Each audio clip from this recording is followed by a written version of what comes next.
कसं काय मंडळी, मजेत ना? मजेतच राहा, स्वस्त खा, मस्त राहा. श्री स्वामी समर्थ. रेसिपी बी शीतल डोंगरे या चॅनलमध्ये तुम्हा सर्वांचं स्वागत आहे. आपली रेसिपी पाहत आहे त्याच्याबद्दल अगदी धन्यवाद. आज आपण आपल्या चॅनलवर 1.25 किलोचा गावठी कोंबड्याचा काळा रस्सा कसा तयार करायचा त्याची रेसिपी पाहणार आहोत. Let's go started.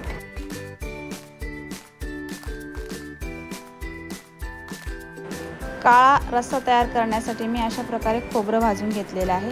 त्याचबरोबर कांदा देखील अशा प्रकारे भाजून घेतलेला आहे.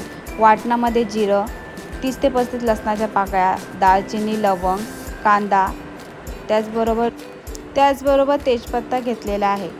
1.25 किलो इतका गावठी चिकन आहे. त्यासाठी मी अशा प्रकारे 2 मोठे कांदे घेतलेले आहे. कांदा चॉप करता वेळी छोटे छोटे चॉप करायचे, त्यामुळे काय आहे ना आपला रस्सा मस्त जाडसर तयार होतो. आणि मी आता अद्रक लसूण टेचूनच घेणार आहे. अद्रक लसूण टेचून घेतल्यामुळे आपल्या रस्स्याला मस्त जाडसरपणा तयार होतो. अशा प्रकारे सर्व आपण अद्रक लसूण टेचून घेणार आहोत. हळद मी इथे 1 स्पून टाकलेली आहे. तुमच्याकडे जर मोठी स्पून असेल तर 3 मोठा स्पून इतका मसाला टाकायचा. अशा प्रकारे मी सर्व चिकनला मसाला लावून घेणार आहे. तेल मी इथे 3 पळी इतका घेतलेला आहे. तेलाचा वापर जरा चांगलाच करा, त्यामुळे आपल्या चिकनला मस्त टेस्टी रस्सा तयार होतो. काळा चिकन बनवण्यासाठी सर्वप्रथम आपण कांदा मस्त ब्राऊन तयार करायचा. त्याच्यामध्ये थोडा मीठ टाकायचा. त्याचबरोबर चिकनला देखील थोडं मीठ लावून घ्यायचा. थोडा कांदा परतून झाल्यावर त्याच्यामध्ये तेजपत्ता आणि दालचिनी टाकून मस्त परतून घ्यायचा. आणि आपण जो टेचलेला लसूण आहे ना, अद्रक लसूण, ते देखील मस्त छानपैकी परतून घ्यायचा. सर्वप्रथम काळा चिकनचा रस्सा तयार करण्यासाठी अशा प्रकारे अगदी ब्राऊन मस्त कांदा फ्राय करून घ्यायचा. आणि आपण जो चिकनला मसाला टाकलेला आहे ना, तो अगदी हळूहळू करून सर्व तेलाला मुरून लावायचं. त्यामुळे काय आहे ना, पूर्ण मसाला ना मस्त तेलावर मारला जातो. पाणी लगेच टाकायचं नाही, तर अगदी थोडा स्लो गॅस करून अशा प्रकारे अगदी अलगदपणे सर्व चिकनला ना सर्व मसाला लागला पाहिजे. आणि एका ताटावर गरम पाणी करण्यासाठी ठेवून द्यायचा. चिकनमध्ये कधीच थंड पाणी टाकायचं नाही. असं करून थोडं थोडं चिकनमध्ये पाणी टाकायचं. अगदी तेल सुटेपर्यंत असं परतून घ्यायचा. आणि अगदी थोडं थोडं करून पाणी टाकायचं. त्यामुळे काय आहे ना, त्याच्यामध्ये आपण जो मीठ टाकलेला आहे ना, तो पूर्ण चिकनमध्ये शिरला जातो आणि आपला चिकन अतिशय टेस्टी तयार होतो. आणि चिकनला कलर देखील अतिशय सुंदर येतो. हे बघा, अशा प्रकारे जोपर्यंत तेल सेपरेट होत नाही ना, तोपर्यंत लगेच पूर्ण रश्श्याचं पाणी टाकायचं नाही. हे बघा, आणि पाणी टाकता वेळी मी तो गरम केलेला आहे. पाणी नेहमी गरमच टाकायचा, त्यामुळे आपल्या चिकनलाच्या रश्श्याला टेस्टीपणा येतो.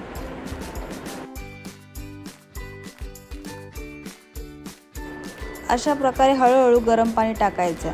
10 ते 15 मिनटानंतर जर आपल्याला बटाटा टाकायचा असेल तर बटाटा टाकायचा आणि मस्त शिजवत ठेवायचा. अगदी 10 ते 15 मिनटातच आपलं चिकन तयार होतो. जर का 1.25 किलो चिकन असेल तर 30 मिनटात मस्त शिजला जातो. आणि जर जास्त मोठा कोंबडा असेल ना, तर शिजण्यासाठी टाईम लागतो. हे बघा, जेव्हा चिकन शिजलं जातं ना, तेव्हा आपण जो वाटण तयार केलेलं आहे ना, तो अगदी 1च स्पून टाकायचा. जास्त वाटण टाकायचं नाही. त्यामुळे काय आहे ना, जो आपल्या कोंबड्याची ओरिजिनल चव आहे ना, ती आपल्याला समजत नाही. त्यामुळे अगदी थोडासा वाटण टाकायचं. आणि आपण जो खोबरं भाजलेला होता आणि कांदा भाजलेला होता ना, त्याच्यामुळे आपला चिकन मस्त काळा रसरशीत तयार होणार आहे. हे बघा, इथे बटाटा देखील मस्त शिजलेला आहे. अशा प्रकारे पूर्ण चिकन शिजल्यावर जर तुम्हाला घरगुती गरम मसाला टाकायचा असेल तर ते टाकू शकता. मी इथे एव्हरेस्टचा मटन मसाल्याचा वापर करत आहे. पूर्ण चिकन शिजल्यावर 5 मिनटं रेस्ट केल्यावर बघा कशी मस्त तर्री तयार झालेली आहे.